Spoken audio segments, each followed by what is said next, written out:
Kini si San Juan Bautista nga maoy starring sa atong ebanghelyo, mao ni ang gitawag og the precursor of Jesus, ang mag-una, ang tigsangyaw para andamon ang dalan inigabot sa Mesiyas. Maguwang lang ni siyag mga 6 kabuwan ni Kristo, manag-agaw ni sila kay si Isabel og si Maria manag-agaw man niya. Ang kinabuhi ni Juan iyang gidedicate sa pag-andam sa dalan para sa Ginoo, ug miilag yun siya nga dili siya mao ang Mesiyas. Ang Mesiyas mao nay gitawag og manluluwas, tigluwas ba. So si San Juan wa siya magpakaron ingnon nga ako'y tigluwas, bisag sikat na siya kaayo, bisag daghan kay siya nahimo nga mga kahibulungang butang, wa gid siya magpakaron ingnon nga siya maoy manluluwas. Gasigi gid siya ingon naalagi manluluwas, nay mo abot nga di ganay kutakos bisag paghubad sa higot siyang sandalyas. Sa atong unang pagbasa, giingnan ni kanisad si kaning Juan nga nagsuwat sa atong unang pagbasa, kadto na sa ning Juan nga disipulo ni Kristo or apostol ni Kristo, igsuon ni sa tigsuon ani si James and John. Nguna unsa may iyang gisulti? Kinsa ang tinuod nga bakakon? Kanang dili mudawat nga si Kristo mao ang manluluwas. Mauna kuno'y tinuod nga bakakon. Si San Juan wa mamakak, San Juan Bautista, kay niangkon man gid siya nga si Kristo gyud maoy manluluwas, siya tig-andam lang. Pero kinsa man kuno'y tinuod nga bakakon, kanang magpakaaron ingnon nga siya maoy manluluwas, dili si Kristo. Kamoron, unsa man mo? Bakakon mo o dili? Isip Katoliko, isip Kristiyano, bakakon mo o dili? Dili. Maayo. Nya dili mo magpakaginoo nga kanang murag ikay manluluwas. Daghan kay nato karon. Kamo tingali mga buotan mo, pero daghan kay nato nga magpakaginoo. Kamo mga ginikanan, kinsa may inyong gihinahuna nga muluwas sa inyong anak? Kamo o si Kristo? Nganong mag-inom ang kag pills? Nganong magpalaygit man? Nganong magbutang magkondom? Kay haron kuno maayo ang kaugmaon siyang pamilya aron maluwas. Ala, patay mo diya. Ikaw di ay manluluwas di ay. Yang anong magsige mong kag tigom anang imong kwarta, purtigong tigom aron kuno maluwas na kun masakit in the future na ako no'y magasto dayon. Sakto na dili.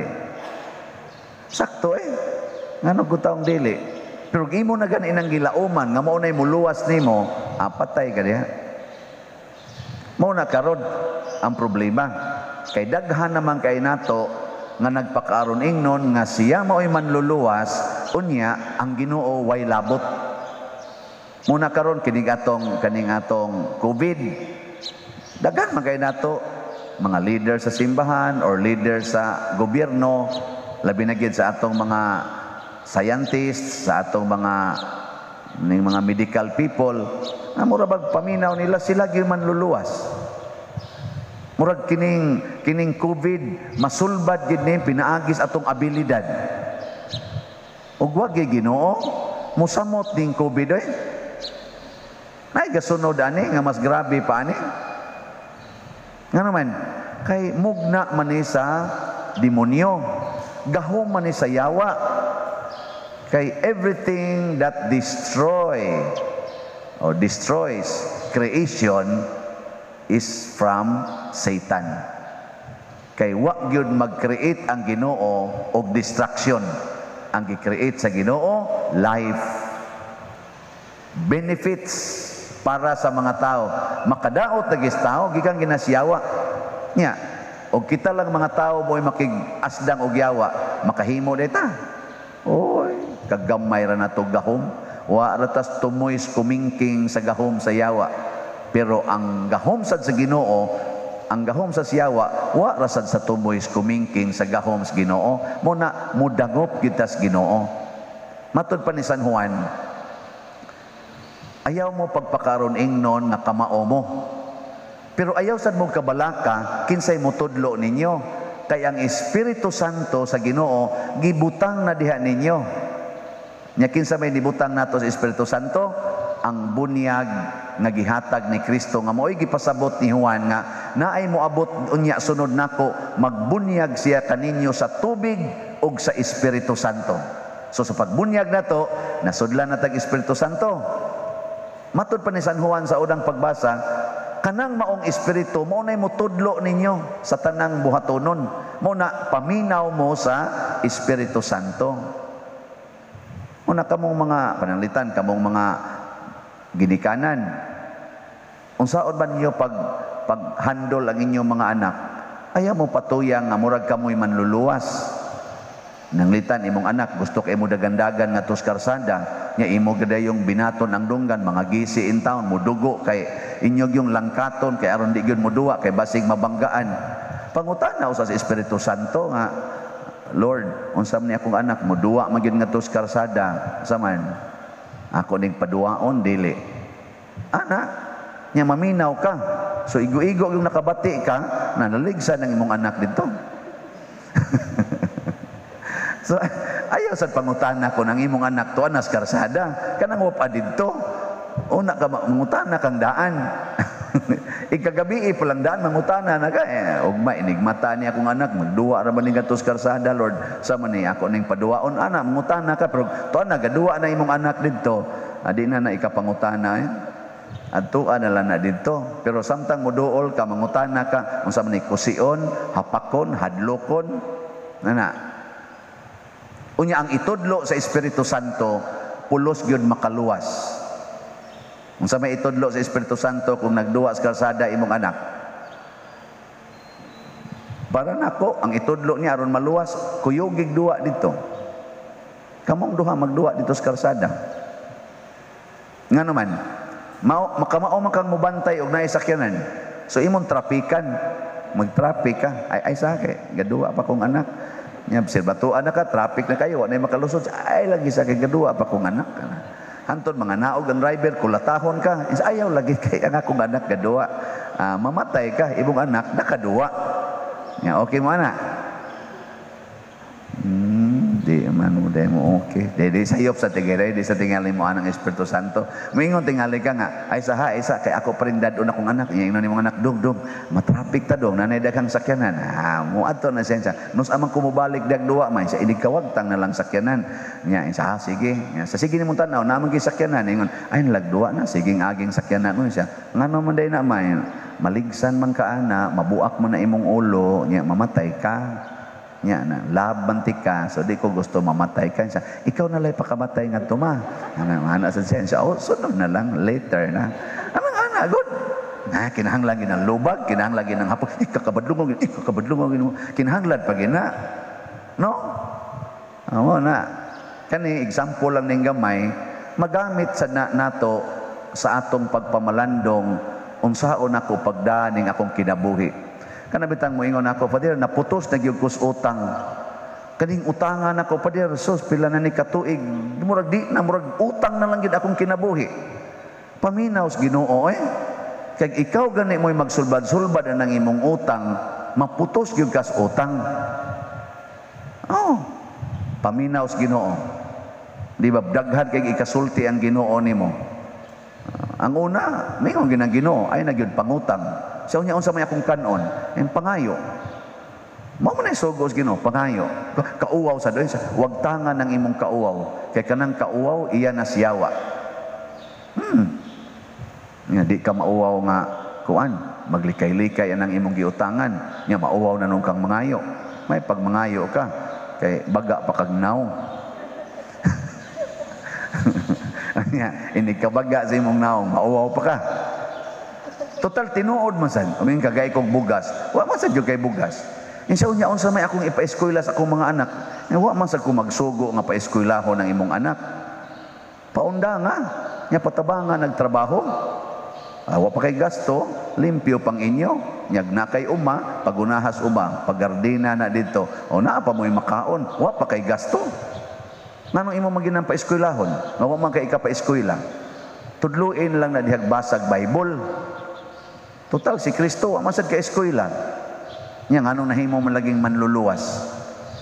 Naa hinoy ni eskwela, mga dagko pa kay ranggo, kay mga summa cum laude kuno na pag-graduate, mga top notcher na pag-graduate, karon mangurakot man og maayo, dagko man og gikawat sa atong panudlanas gobyerno. Di ba? Dinhi sad sa simbahan, ngawat sad. Tanan kolekta suyupod. Pero kinahanglan gid ta grado para mahimot ang honest, mahimot ang maayong mo serbisyos katilingban. Kinahanglan gid tang mang-graduate ta og kuan, kurso. Yes, nindot sa dunta.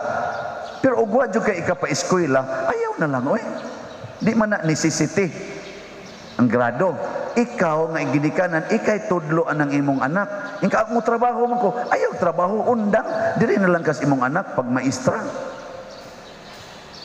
Ingka among kanon, pangayo lagi. Sabi ka, pangayo.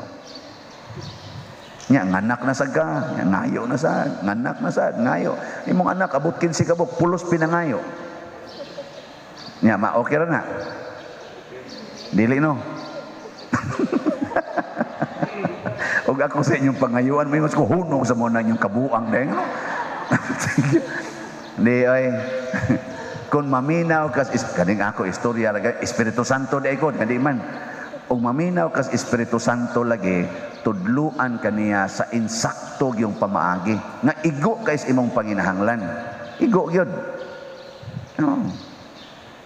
Na ako lagi sa una, gusto kong magminyo. Naparalay si Papa, postpone ang minyo. Bungkag akong balay sa Bagyo Ruping, postpone ang minyo. Hangtod, wa na lang gid hinuon ko maghunahunag binyo. Alagad na lang ko, naparalay na sa akong maguwang. Ana. Nya, nangutang dai ko, wa man ko mangutang.